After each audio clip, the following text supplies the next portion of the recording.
Hi there, a lot of people have asked, how do we find out what is the right aerial connector when installing a band expander? The easiest way is to tune into a station that you know works in New Zealand, 88.9 MHz in this case, and find the radio tuner.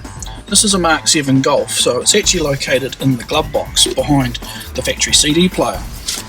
All you need to do is remove the aerial connector and the radio now disappears. So this is the right aerial connector.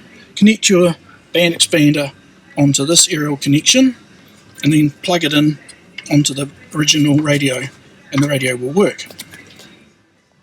Okay, now we've connected the band expander up to the original aerial connector and plugged it into the aerial connection on the back of the radio.